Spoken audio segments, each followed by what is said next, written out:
Hello, sixth graders. How are you doing today? Hopefully you did well in your quiz. I'm probably grading them as you're watching this video. 2.4, multiplying and dividing rational numbers. This is the last section of the chapter. And your only key idea is to multiply or divide rational numbers. You have to use the same rules for signs as you did with integers. So when you multiply signs with the same sign, your answer is positive. A negative times a negative and a positive times a positive. Same signs, you get positive.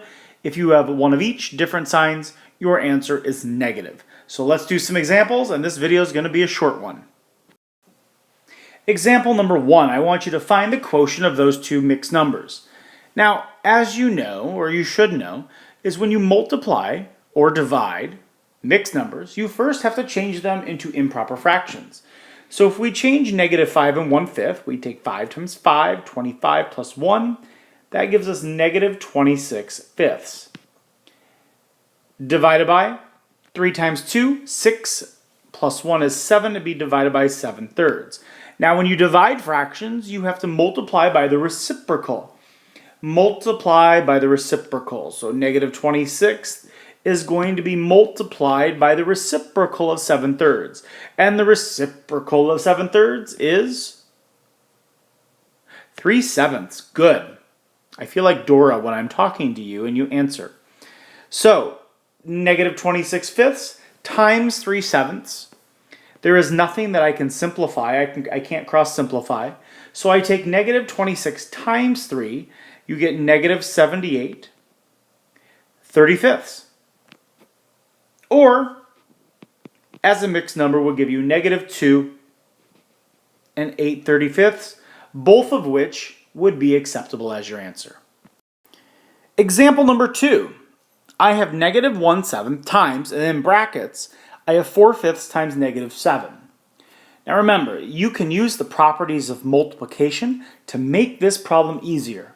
You absolutely could multiply 4/5 times negative 7 first, and then take that product times negative 1/7.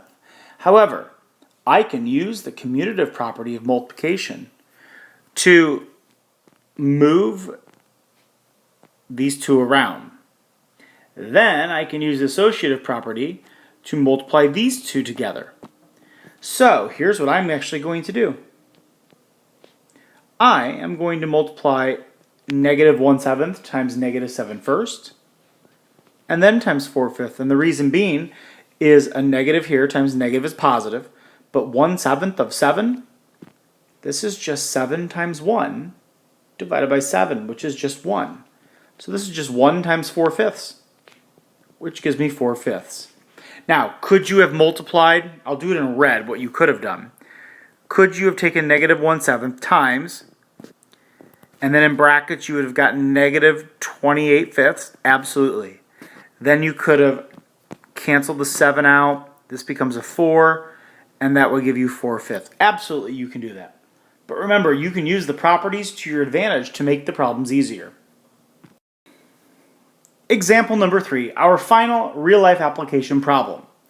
An investor owns stocks A, B, and C. And by the way, this is on page 67 in the book. What is the mean change in the value of the stocks? So if we look at it, an investor owns all three of these. And if you're looking at the chart, stock A, stock B, and stock C all have a change at the end. I want to know what the mean change is, which means the average. So I have to take the change of negative $180.39 in A, add it to 127.28 in stock B, and add that, and I know I put minus, but adding a negative is the same as subtraction, negative 280.52. So those three stocks I find the average of, and then I divide by 3. Now if you did add your negatives and then add the 127.28, you would actually get a total on top of negative 333.63 divided by 3. Now, if you divided that, you would get a change of negative 111.21. Now, how I'm reading that obviously does not make any sense to you because you're like, well, that has no meaning to it. Negative 111.21. So if I ask you what is the mean change in the value of the stocks, you would say that the mean change of the value of the stocks is negative $111.21. And that would be your answer.